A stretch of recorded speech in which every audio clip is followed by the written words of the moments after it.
안녕하세요. 오늘은 기획 이코노미를 이끌고 있는 회사 중 하나인 업월크라는 회사에 대해서 알려드리겠습니다. 기획 이코노미를 처음 들으신 분들을 위해서 뒤에서 다시 설명해드리겠습니다. 일단 업월크는 일랜스와 오데스크라는 회사가 합병하면서 만들어진 게 바로 업월크입니다. 일랜스는 99년도에 설립이 되었고 오데스크는 2003년에 설립된 꽤 오래된 회사입니다. 각 다른 운영체제로 운영을 하다가 2013년 12월 합병을 발표했고 공식적으로 2015년에 업월크라는 이름으로 운영하게 됩니다. 업월크의 전반적인 운영 방식은 프리랜서들이 프로필을 업월크에 올리면 서비스를 원하는 고객은 가격과 프리랜서의 능력 등을 종합적으로 고려 후 마음에 드는 프리랜서를 선택 후 진행하면 됩니다. 프리랜서는 각 가격별로 다른 서비스를 제공할 수 있습니다. 두 번째는 회사가 직접 공고를 올려 프로젝트를 진행할 수 있는 사용자를 찾는 형식입니다. 이렇게 업월크는 180개 넘는 국가의 서비스를 제공하고 있으며 매년 380만 개 이상의 일자리를 창출하고 있으며 그 숫자는 빠르게 늘어나고 있다고 합니다. 그렇다면 수익 모델은 어떻게 될까요? 크게 두 가지 모델이 있습니다. 첫 번째가 마켓플레이스 레베뉴이고 두 번째는 매니지 서비스 레베뉴입니다. 마켓플레이스 레베뉴는 업월크의 가장 큰 수익 모델이자 메인 수익 모델입니다. 전체 매출에서 약 90%를 차지하고 있습니다. 업월크는 각 단계별로 다른 서비스를 제공하면서 구독 수익을 받고 있습니다. 또한 빨간색으로 밑줄 친 부분처럼 플랫폼 서비스를 제공하는 대가로 업월크 프리랜서들과 고객들에게 모두 수수료를 받고 있는 형태입니다. 또 밑줄 친 부분을 보시면 프리랜서는 업월크에게 수수료로 500불까지는 20%, 10,000불까지는 10%, 그리고 10,000불 이상은 5%로 책정되어 있는데 제 생각에는 조금 비싼 비용이 아닌가 싶습니다. 이러한 수익 구조는 프리랜서와 사용자 입장에서는 조금 짜증나는 구조일 수 있지만 투자자 입장에서는 너무나도 좋은 구조라고 생각합니다. 이래서 사람들이 플랫폼 사업에 뛰어드는 것 같습니다. 매출은 11월 4일 발표한 분기 보고서의 매출을 보시면 3분기 매출은 전년 동기 대비 24% 올랐고 9개월 기준으로 보면 21.4% 성장했습니다. 따라서 매출 성장률은 약 20%라고 보시면 될 것 같습니다. 하지만 9개월 기준으로 보면 넷 로스의 금액이 2배 이상 증가한 걸 보실 수 있습니다. 성장 기업에게 적자가 계속 지속되는 현상은 흔히 볼 수 있는 현상이지만 왜 19년 대비해서 20년에는 그 규모가 2배나 커졌을까요? 업월크의 영업 비용을 보시면 R&D 비용이 27%나 증가했고 세일즈 앤 마케팅 비용이 무려 40%나 증가했기 때문입니다. 손익 계산서를 보시면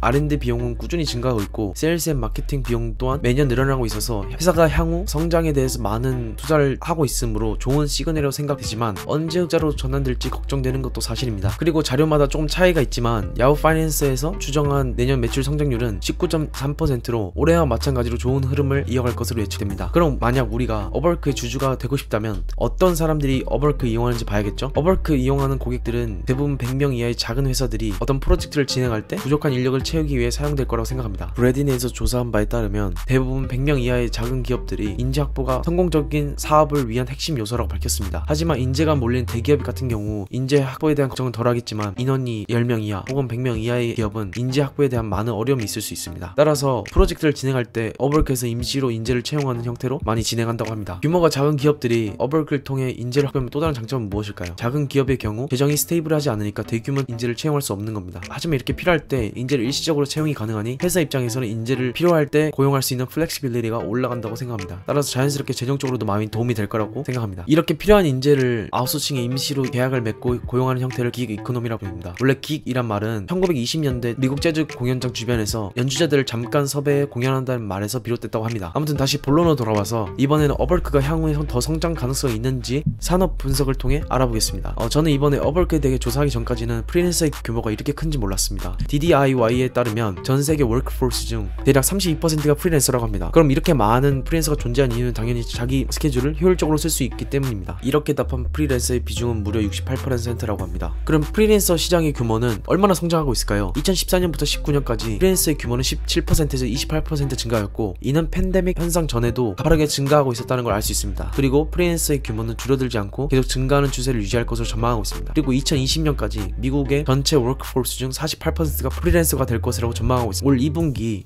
팬데믹 현상으로 인해서 약 41% 증가했다고 합니다. 그리고 제일 많은 프리랜서의 직업은 1위가 프로그래밍이고 그 뒤로 마케팅이랑 컨설팅 서비스가 있다고 합니다. 따라서 종합적으로 판단해 봤을 때 전 세계 프리랜서의 규모는 증가하고 있고 팬데믹 현상으로 더욱더 활력을 받고 있는 상황입니다. 실제로 일본에서도 팬데믹으로 인해서 기그워커 즉 프리랜서가 100만 명이 증가해 700만 명으로 집계됐다고 합니다. 업월크의 경쟁사는 파이버 말고도 여러 기업이 있지만 나스닥에 상장되어 있는 파이버랑 비교를 해보겠습니다. 먼저 업월크의 경우 미국 캘리포니아에 본사가 있고 파이버는 이스라엘에 있습니다. 시가총액을 보시면 왜냐면 한눈에 봐도 파이버가 훨씬 비쌉니다. EPS를 봐도 현재는 어버크의 지표가 좀 더 낮지만 내년에는 파이버의 경우 흑자로 전환될 것으로 전망하는 반면 어버크는 내년에도 흑자로 전환되기는 조금 힘들어 보입니다. 두 기업 모두 적자 기업이므로 PE 레이시오보다는 다른 레이시오로 비교를 해보겠습니다. 먼저 PS 레이시오는 주가를 매출로 나눈 것입니다. 어버크의 PS 레이시오는 12배를 형성하고 있는데 파이버의 경우 PS 레이시오가 무려 43배로 어버크 대비 엄청난 프리미엄을 형성하고 있습니다. PB 레이시오 또한 파이버가 압도적으로 높습니다. Price to Free Cash Flow도 파이버가 어버크보다 살짝 높습니다. 제가 Price to Free Cash Flow 레이시오를 가져온 이유는 FCF의 경우 한국말로 잉여 현금 흐름으로 영업 활동에서 창출된 캐시플로우를 투자 활동에서 생긴 현금 흐름을 제외한 후 남은 캐시플로우입니다. 즉 한마디로 사업을 하면서 벌은 돈에서 지속적인 사업을 위해 투자금을 제외한 남은 잉여 현금이라고 생각하시면 됩니다. 따라서 PE 레이시오는 EPS가 마이너스일 때는 의미가 없지만 두 기업 모두 FCF 플러스이기 때문에 FCF를 가졌습니다. 결론적으로 P to FCF 레이시오는 낮으면 낮을수록 좋은 집인데 두 기업 모두 엄청 높은 수치를 기록하고 있습니다. 유저수 또한 어버크가 나은 지표를 보이고 있습니다. 근데 왜 파이버가 어버크보다 높은 주가를 형성하고 있을까요? 손익 계산서를 보시면 파이버의 매출 성장률은 9개월 기준으로 약 72% 성장률을 나타내고 있습니다. 내 로스의 폭도 빠르게 줄어들고 있습니다. 아무래도 어버크보다는 파이버가 더 빠르게 성장하고 있어서 더 높은 프리미엄을 형성하고 있는 것 같습니다. 주가가 많이 올랐을 때 임직원들이 고평가라고 생각하면 흔히 주식을 숏하기 때문에 임직원들의 트랜잭션을 통해서 지금의 어버크의 주가가 고평가인지 한번 알아보겠습니다. 왜냐면 회사를 가장 잘하는 사람들은 바로 CEO를 포함한 임직원들일 텐데 자신들의 회사 주식을 매도한다는 건 좋은 시그널이 아니기 때문입니다. 어버크의 임직원들은 올 여름 8월에 매수를 많이 하고 급등이 나온 시점인 11월에 매도를 많이 했었습니다. 특히 눈에 띄었던 점은 회사의 바이스 프레지던트가 주가가 급등이 나왔던 11월에 주식을 대량으로 매도했습니다. 최근 트렌드를 보니까 임직원들이 매수는 거의 하지 않고 자신이 가지고 있던 주식을 매도하거나 스탁옵션 받은 물량을 다 매도하는 모습을 보여주고 있습니다. 차트로 보시면 눈에 더 잘 들어오실 겁니다. 주가가 급등이 나왔을 때 임직원들이 많은 물량을 매도했습니다. 그래서 딱 보시기에도 최근 임직원들이 많은 물량을 쏟아내는 바람에 보유 비중은 1%대까지 떨어졌습니다. 반면 파이버의 경우 최근 주가가 많이 올랐음에도 불구하고 임직원들이 주식을 매도하지 않고 여전히 높은 주식 보유 비율을 기록하고 있습니다. 따라서 어버크 주식 입장에서는 상당히 좋지 않은 시그널이라고 생각됩니다. 제가 오늘 내린 결론은 두 기업 모두 팬데믹 현상으로 수혜를 받았고 앞으로도 성장성은 유효하다고 판단되지만 파이버가 성장성이 더 두드러지고 더 매력적이라는 생각은 개인적으로 들었습니다. 어버크 대비 너무 비싼 프리미엄을 형성되고 있고 최근에 주가도 많이 올라서 부담스러운 가격대라고 생각합니다. 그렇다고 어버크 또한 부담스럽지 않다는 건 아니고 어버크의 현 주가 또한 부담스럽다고 생각합니다. 그리고 어버크의 경우 임직원들이 많은 물량의 주식을 매도했다는 건 좋은 시그널이 아니라고 생각이 듭니다. 만약 회사에 대한 자신이 있다면 몇 년이고 가지고 있지 않을까 하는 게 제 생각입니다. 오늘 제가 마지막 할 말은 제가 간단한 정보를 텔레그램에 공유하고 있으니 관심 있는 분들은 들어와서 정보를 받아가시면 좋을 것 같습니다. 오늘 영상은 여기서 마무리하겠습니다. 구독과 좋아요 꼭 부탁드리겠습니다. 감사합니다.